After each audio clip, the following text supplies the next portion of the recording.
Bem-vindos a esta nossa análise aprofundada. Hoje a gente vai mergulhar na história de Peniel, ou Penuel, né? Uma cidade bem intrigante do antigo Israel que aparece na Bíblia. Isso aí, um lugar com camadas de história. A nossa conversa vai se basear bastante num artigo bem detalhado do Diego Pereira do Nascimento, que investiga Peniel, a cidade onde Jacó lutou com Deus por sua bênção. Um ótimo ponto de partida. E o objetivo hoje é tentar desvendar a trajetória e o significado desse lugar, começando por aquele evento super famoso que deu nome à cidade, né? A luta de Jacó, um momento transformador. Exato. Aquela coisa de lutar com um ser divino, receber o nome Israel. Ok, vamos abrir essa caixa. Vamos lá. Pra gente começar a se situar, onde é que ficava Peniel, mais ou menos? Olha, a gente sabe que achar o ponto exato no mapa de cidade antiga é complicado. Sempre um desafio, é verdade. Mas a fonte e a própria Bíblia, né, indicam que era a leste do Rio Jordão, na Transjordânia. Isso, do outro lado do Jordão, pensando a partir de Canaã. Provavelmente num desfiladeiro perto do rio Jaboque. Jaboque, um afluente do Jordão, e não muito longe de Sucote, outra cidade da época. Exatamente. Imagina o ambiente. Clima temperado, verão quente, inverno com chuva e mais mata perto dos rios. Essencial para a vida ali. Parece remoto hoje, mas você estava dizendo que não era bem assim, né? De jeito nenhum. Se a gente conectar isso ao cenário maior, Peniel tinha uma importância estratégica e econômica, assim, bem considerável. Ah, é? Por quê? Bom, primeiro o rio Jaboque. Não era só água. Era um corredor natural, sabe? Passagem para caravanas, pastores, ligando a Transjordânia com a Cisjordânia. Entendi. Uma rota. E ficava perto da famosa Estrada do Rei, uma via comercial importantíssima que ia do Egito até a Mesopotâmia. Nossa, então estava no meio do fluxo. Totalmente. Isso impulsionava o comércio local, claro. Venda de produtos, a agricultura e a pecuária também se beneficiavam da água. Faz sentido. E tem o lado militar, que é crucial. Quem controlava Peniel basicamente controlava a entrada oeste do desfiladeiro do Jaboque, indo para o Jordão. Uau! É um belo exemplo de como a geografia dava um peso geopolítico para um lugar que talvez fosse só mais um vilarejo. Incrível como um pontinho no mapa concentrava tanta coisa. Mas a história que realmente colocou Peniel no radar, digamos, é a de Jacó. Gênesis 32. A história fundadora, né? Isso. Ele tá voltando para Canaã depois de anos fora, meio tenso com o reencontro com o irmão Esaú. Sim, uma situação delicada. Aí, numa noite-chave, ali perto do Jaboqueque, ele manda a família e tudo que ele tinha na frente e fica sozinho. É nessa hora que aparece um homem misterioso. E começa a luta. Uma luta que, nossa, é descrita como algo épico. Vai a noite inteira, até o sol raiar. É uma passagem muito forte. E tem aquele momento tenso em que o oponente desloca a coxa de Jacó. Deixa uma marca nele para sempre. Isso, uma marca física da luta. Mas mesmo machucado, exausto, Jacó não larga o ser. Ele fala, não te deixo ir se não me abençoares. Uma persistência incrível. E é aí que vem a mudança de nome. Exato, para Israel, que a tradição diz que significa aquele que luta com Deus ou Deus prevalece. É aqui que fica realmente interessante. Sem dúvida. Depois dessa batalha toda, e sentindo que sobreviveu a um encontro assim com o divino, né? Jacó chama aquele lugar de Peniel. Peniel. Dizendo, porque vi a Deus face a face e a minha alma foi salva. É muito poderoso simbolicamente. É poderosíssimo. E o nome Peniel, que vem do hebraico Penuel, Peno é face, rosto, e El um nome para Deus. Face de Deus. Exatamente. O nome carrega tudo isso. O medo, a coragem do Jacó de pedir a bênção e o espanto de ter tido esse contato direto e sobrevivido. É um testemunho da transformação dele ali. Total. Agora, sobre a cidade mesmo, a estrutura física, a fonte deixa claro que a gente não sabe se Jacó fundou algo ali na hora, como ele fez em Sucote, umas cabanas. Ah, entendi. O mais provável é que a história e o nome consagraram o lugar, sabe? E a cidade murada veio depois. Talvez fundada por cananeus ou outros povos. Por causa da localização? Justamente.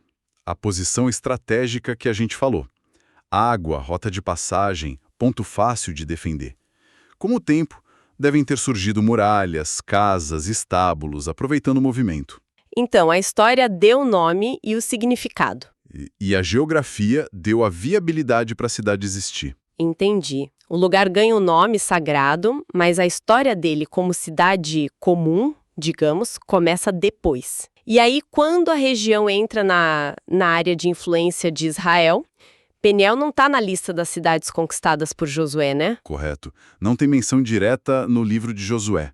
Mas a gente sabe que a região da Transjordânia, onde Peniel ficava, Gileade, acabou sendo incorporada ao território das tribos. Certo. A qual tribo pertenceu exatamente é um pouco incerto, como a fonte aponta.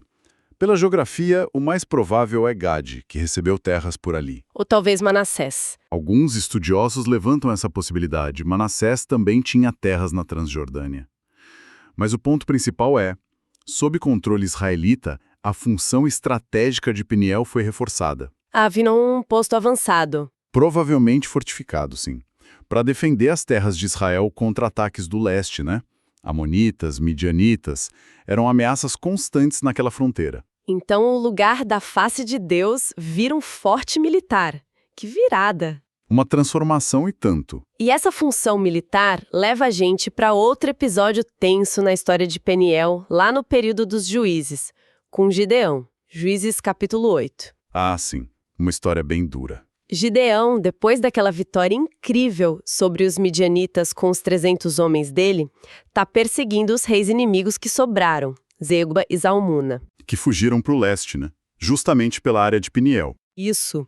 E aí Gideão e os homens dele, cansados, com fome depois da batalha e da perseguição toda, chegam primeiro em Sucó. E pedem ajuda. Comida, água. Pedem o básico, né? Pão e água.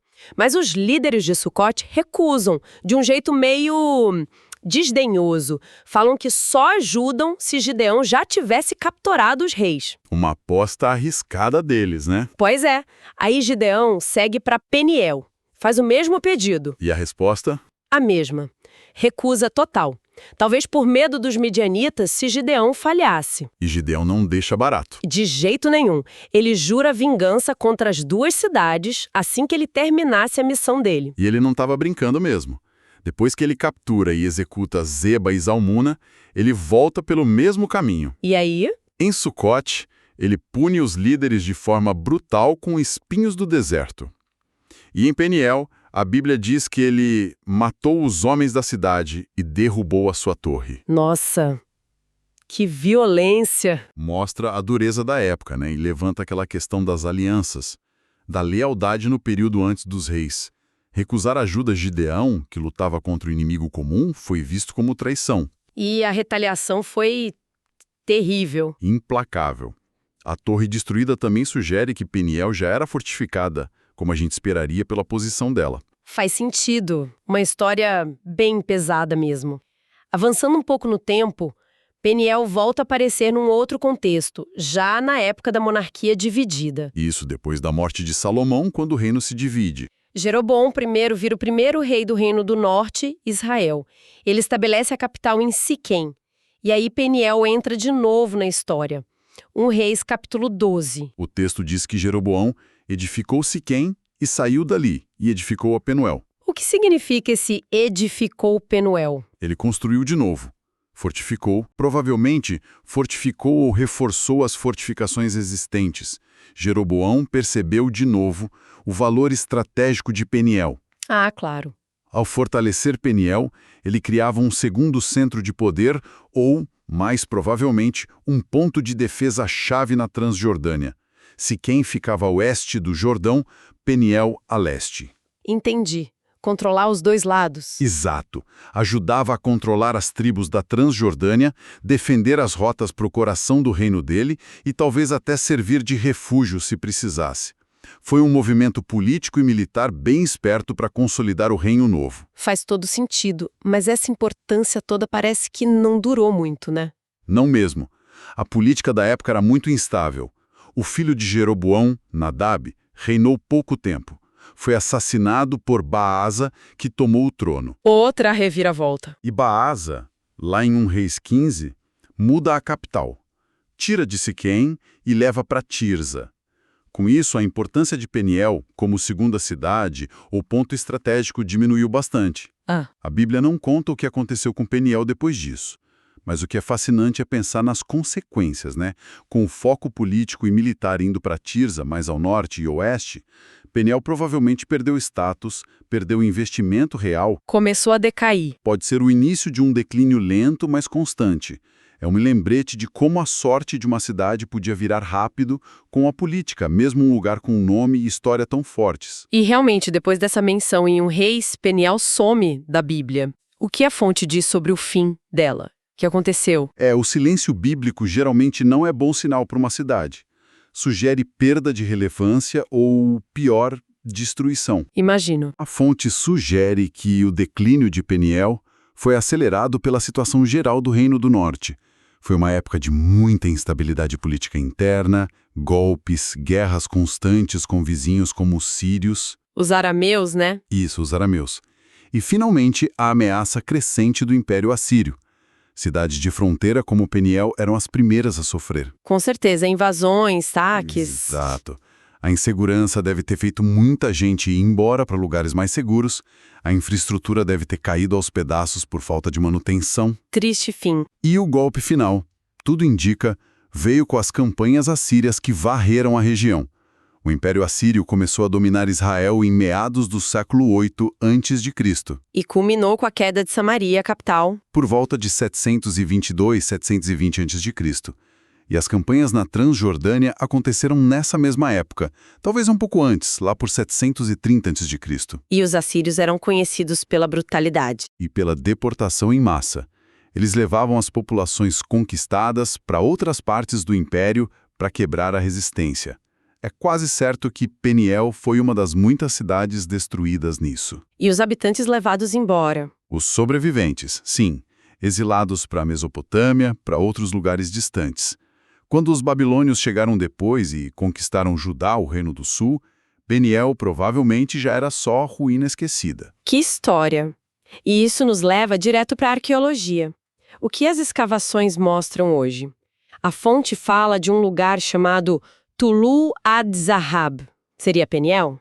Tulu ad-Zahab, que significa Colinas de Ouro em árabe, é um sítio arqueológico bem importante. Fica no Vale do Jaboque, a leste do Jordão. A localização bate bem com as descrições bíblicas de Peniel. Ou talvez Maanaim.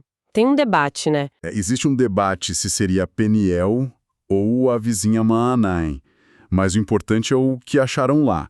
Uma ocupação humana muito antiga, desde o Neolítico, milhares de anos antes de Jacó. Uau! Mas e os períodos que interessam para a nossa história? Bom, a Idade do Bronze Médio e recente, e a Idade do Ferro. Na Idade do Bronze Médio, tipo 2000 a 1550 a.C., Tulu ad-Dahab já era uma cidade-estado fortificada e importante. Muralhas, torres, edifícios, uma sociedade organizada. Isso antes de Jacó ainda. Bem antes. Mostra que o lugar já era relevante.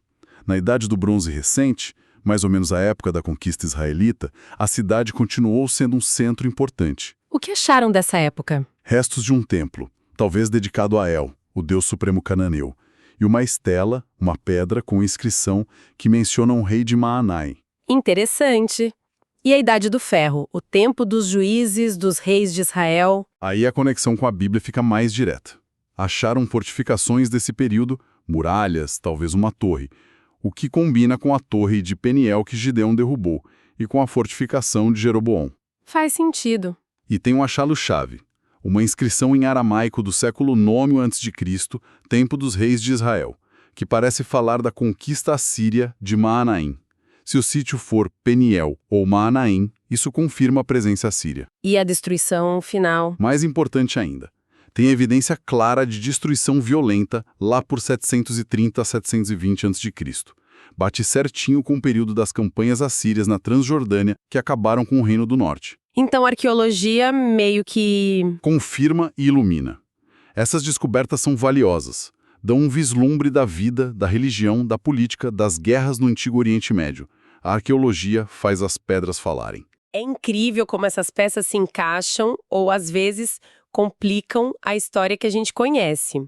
Recapitulando um pouquinho, o fio que parece amarrar tudo isso desde o começo é um nome, né? Peniel, face de Deus, ligado àquela experiência do Jacó. Sem dúvida. E é bom lembrar, como a fonte ressalta, que além do lugar Peniel, o nome foi usado para pessoas também. Ah, é verdade. Em Crônicas, né? Isso, Crônicas menciona dois Penuel, um descendente de Judá e um benjamita. São personagens menores, sem ligação direta com a cidade, mas mostra que o nome ecoava. Mas para a cidade mesmo, as referências-chave são Gênesis 32, A luta de Jacó, Juízes 8 o confronto com Gideão, e 1 Reis 12. a fortificação por Jeroboão. Esses três momentos marcam a trajetória dela na Bíblia. A gente desvendou a história de Peniel, um nome que nasceu de um encontro divino, único, um lugar que virou estratégico pela geografia, foi palco de lealdades testadas, vinganças brutais, peça no jogo político dos reis de Israel. E no fim, uma cidade varrida pela conquista, pelo tempo, e hoje a arqueologia tenta juntar os cacos. É uma jornada e tanto para um nome que significa face de Deus. Exatamente. E talvez a reflexão final que fica é sobre essa tensão toda, né? Como um lugar com um significado tão profundo, ver Deus face a face, sobreviver pode ter uma história tão cheia de conflito humano, de cálculo estratégico, violência e depois esquecimento por tanto tempo.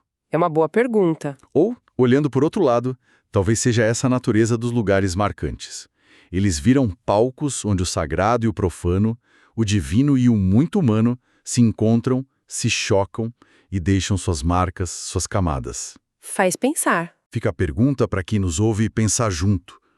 Que ecos daquele confronto original de Jacó, daquela busca pela bênção na face de Deus, será que persistiram mesmo que de forma sutil por entre as muralhas que subiram e caíram, as batalhas, as cinzas deixadas pelos conquistadores, chegando até nós por essas histórias e ruínas?